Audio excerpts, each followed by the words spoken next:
नव्याने निर्माण झालेल्या पालघर जिल्ह्यातही रस्त्याची अशीच एक समस्या आहे। वाडा तालुक्यातल्या तुसे गावात नदीवरील पूल तुटल्याने तिथे राहणाऱ्या गावकऱ्यांचा तालुक्याशी संपर्कच तुटला होता। गावकऱ्यांचं विद्यार्थ्यांचेही मोठे हाल होत होते। वारंवार तक्रारी करूनही या गावकऱ्यांच्या समस्येकडे कुणी लक्षच देईना। अखेर त्यांनी मदत घेतली झी हेल्पलाईनच्या टीमची। तुसे गाव नव्याने निर्माण झालेल्या पालघर जिल्ह्यातल्या वाडा तालुक्यातलं हे छोटंसं गाव सध्या एका मोठ्या समस्येने इथले ग्रामस्थ त्रस्त झाले। तुसे गाव आणि कोयना वसाहत यांना जोडणारा पूल तुटल्यानं या गावात ना एसटीची बस येते ना इतर वाहनं। त्यामुळे नदीवरील पुलाअभावी इथल्या ग्रामस्थांना आणि विद्यार्थ्यांना रोज 5 ते 6 किलोमीटरची पायपीट करावी लागते। पावसाळ्यात पूर आल्यानंतर या गावाचा इतर गावांशी संपर्कच तुटतो। जवळजवळ 250 ते 300 विद्यार्थी तिथून पायी येतात, त्यांचा पण संपर्क तुटलेला आहे। जवळजवळ 10-15 गावे आहेत, त्यांचा पण संपर्क तुटलेला आहे। बस येत नाही, काय नाही, पावसामुळे पूल पण वाहून गेला आणि बस पण तिथूनच फिरून जातात, त्यामुळे आमची फारच हाल झालेले आहेत। बसच येत नाही तर मुलं कशी काय शाळेत जाणार, पुलावरून पाणी जातं। मी पिंपरोलीवरून येते, मला 5 किलोमीटर चालायला लागते। 1:15 बस येते आणि मी 10वीला आहे, त्याच्यामुळे मला अभ्यास करायला वेळ भेटत नाही। म्हणून आम्हाला पूल लवकरात लवकर दुरुस्त करून पाहिजे। आजारपणा झाली रात्री बेरात्री तर आम्ही यायचं कसं काय, आणि आमच्यासारखे वयस्कर माणसं येतात त्यांना चालताना बारी पडते, तर ही सोय लवकर झाली पाहिजे। काय दम लागतो येता येता आणि गाडी निघून जाते, मग आम्ही तिथे राहून पडतो।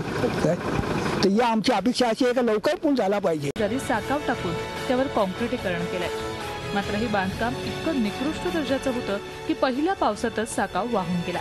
त्यावरच्या कॉन्क्रिटीकरणाचे तर अवशेषही उरले नाहीत। शासनाचा लाखो रुपयांचा निधी पाण्यात गेला आणि ग्रामस्थांची समस्या होती तशीच राहिली। पंचायत समितीत गेले असता ते मुरुडकर म्हणून आहेत इंजिनियर, अशी उडवाउडीची उत्तर देतात। आम्ही जरी वाडा तालुक्याच्या ठिकाणी गेलो तरी आम्हाला ते आमचे दाद घेत नाहीत। नव्यानं पूल बांधावा यासाठी इथल्या ग्रामस्थांनी अनेकदा सार्वजनिक बांधकाम विभाग, तहसीलदार कार्यालय इथे निवेदनं दिली। संबंधित अधिकाऱ्यांनी पुलाची पाहणी केली, पण प्रत्यक्षात कारवाई काहीच नाही। अखेर इथल्या ग्रामस्थांनी झी हेल्पलाईनकडे धाव घेतली। आमच्या प्रतिनिधींनी पुलाची पाहणी केली आणि ग्रामस्थांना घेऊन थेट जिल्हा परिषदेच्या बांधकाम विभागाचं कार्यालय गाठलं। पण झी हेल्पलाईनची टीम आल्याचं कळताच इथल्या अभियंत्यांनी तिथून पळ काढला। हार मानणारे आम्ही नव्हतो, आम्ही या प्रश्नाचा पाठपुरावा सुरूच ठेवला। अखेर बांधकाम विभागातील अधिकारी JE मुरुनकर यांना आम्ही गाठलं। तुसे गावातील पुलाबाबत झालेल्या भ्रष्टाचाराची आणि त्यामुळे ग्रामस्थांना निर्माण झालेल्या समस्येबाबत आम्ही त्यांना जाब विचारला। त्यावर लवकरात लवकर हा पूल बांधण्यात येईल असं आश्वासन त्यांनी झी हेल्पलाईनला दिलं। तसंच नव्यानं बांधलेल्या आणि वाहून गेलेल्या पुलाच्या दुरुस्तीचंही काम सुरू करणार असल्याचं त्यांनी सांगितलं।